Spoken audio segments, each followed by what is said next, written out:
All right, this is going to be a fun one. I want you to eat this for the one meal a day that you're eating when fasting.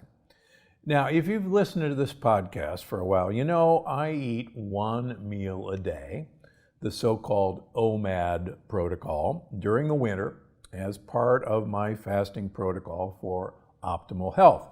And I've been doing this now for 23 years. And so far, so good. So everybody wants to know, what do I eat for my one meal? Well, I'm going to reveal this in just a moment. But first, I'm going to explain why I practice this intermittent fasting schedule for half the year. So why would I do this? Well, first of all, I do it during the winter because winter would normally be a time of less food. And that's true even in the jungle. There are times in the jungle, where we all came from originally, where food is not very plentiful.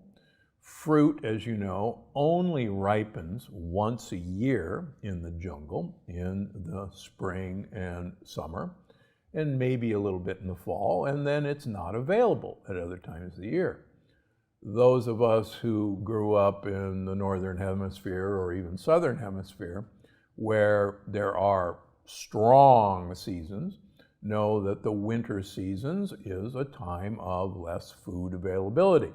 You can't grow it in the winter. You could store it potentially, and even animals are harder to come by in the winter.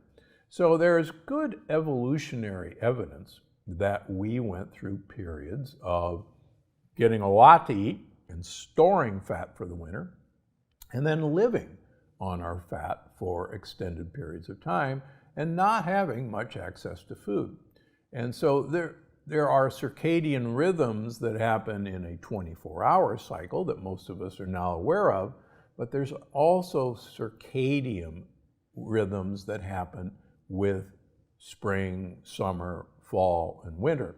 In fact, looking at hunter-gatherers, modern hunter-gatherers, they follow an absolute interesting seasonal circadian rhythm with the different foods they ate. And interestingly enough, their microbiome changes dramatically from season to season. So there's evidence that we should vary our food, and we should vary the amount of food and the types of food we eat from season to season.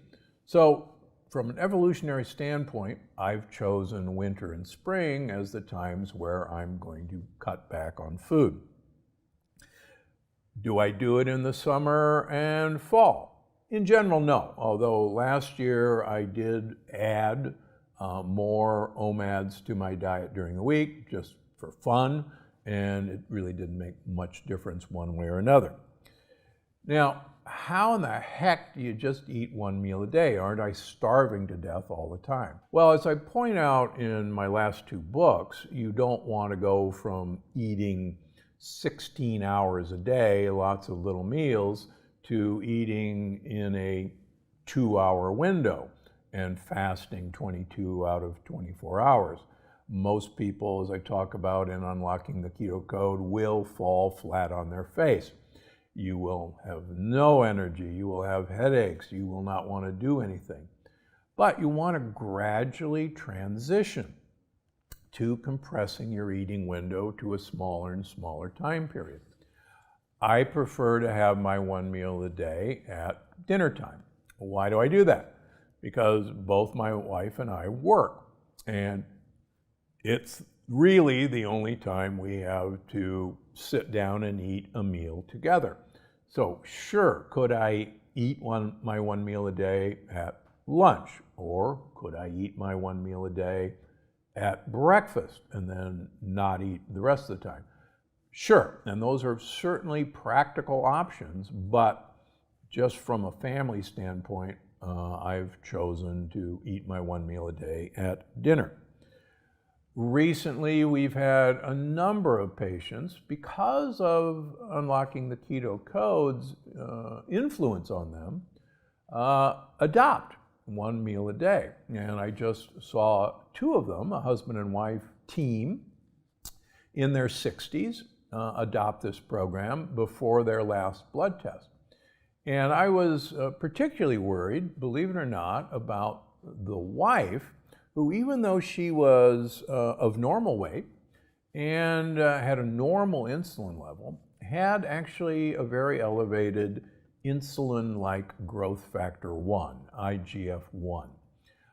Those of you who've read my books or follow me know that IGF-1, a growth factor, is a very good predictor of longevity. By that I mean people who have low insulin-like growth factors tend to live a long time and live well.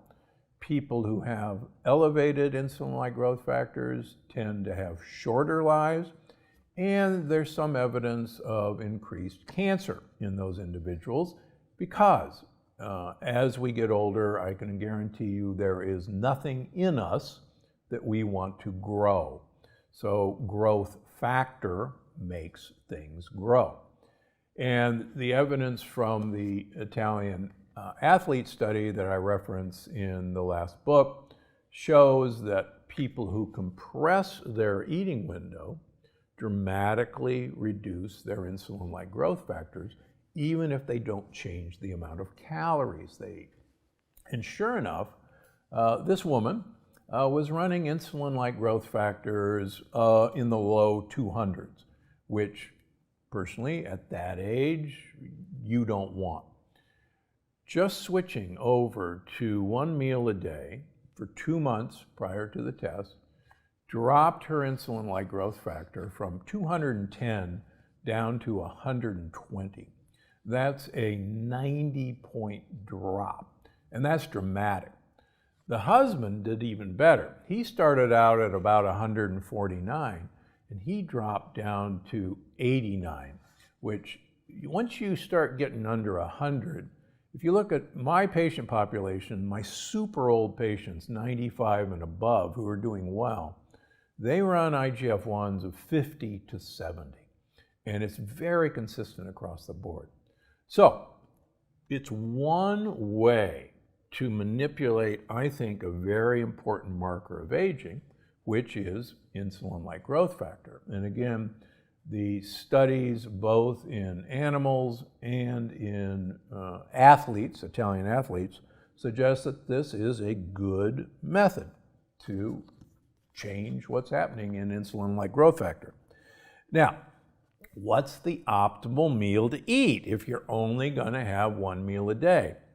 Now, to begin this conversation, I need to set the record straight. If you read my latest book, Unlocking the Keto Code, you know it's actually not what you eat that matters the most to a healthy metabolism, but how you eat and for how long you eat.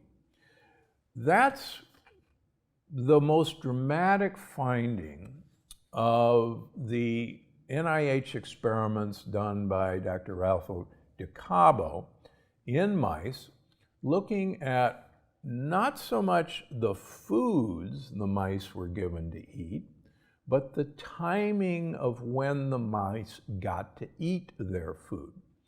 And what he showed was that it really didn't matter whether the mice were given a high-fat diet, a high-protein diet, a high-carbohydrate diet. The outcome was driven by how short a time period that the mice ate the food that they were given during a 24-hour period. The mice that ate all day didn't live very long. The mice that compressed whatever they were eating, whether it was high protein, high fat, high carbohydrate, compressed that eating window lower and lower, lived the longest, regardless of what they were eating, and had far less amyloid production and beta amyloid than the animals that ate all day long. So that's actually really exciting news. And as you know, one of my sayings from that book is eat short to live long. So that experiment and the Italian athlete experiment has convinced me that compressing my eating window is one of the strongest ways I can impact my long-term health. So, is there any bad news to that study? Well, all the mice eventually died, but the mice in the high sugar group, most of the mice died from liver cancer. And that's actually a very common cancer in mice.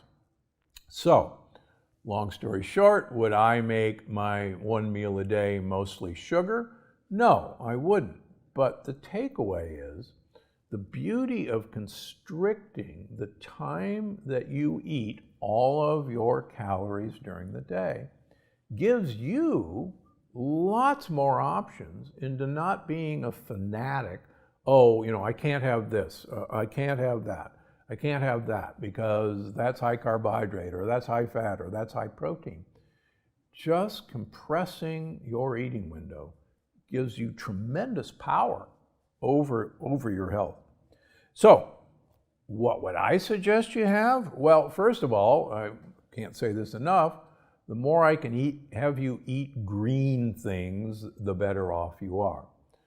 As I mentioned in Unlocking the Keto Code, the more you can eat the rainbow, which really means eat polyphenols, the better you're going to be. I've said this before, multiple times a week, I will have pressure cooked beans as part of my meal.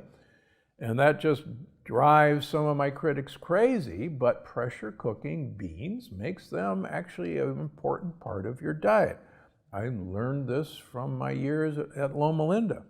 The other thing I think everyone should add to their diet is nuts, particularly pistachios, particularly walnuts, and we'll go into that on another lecture.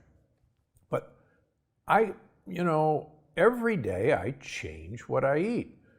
Do I have my favorites? Sure, but the great thing is, I don't think in 5 years, I've gotten through all the yes list of all the yes foods. So there's so much you can do. All right, that's it for today about the best meal to eat when eating once a day, because I'm Dr. Gundry, and I'm always looking out for you. I hope you enjoyed this episode of the Dr. Gundry podcast. Make sure to check out the next one here. Water fasting is dangerous because of that fact. Now, if you want to do that, understanding the risk, you want to absorb those heavy metals and organopesticides by taking chlorella tablets and activated charcoal.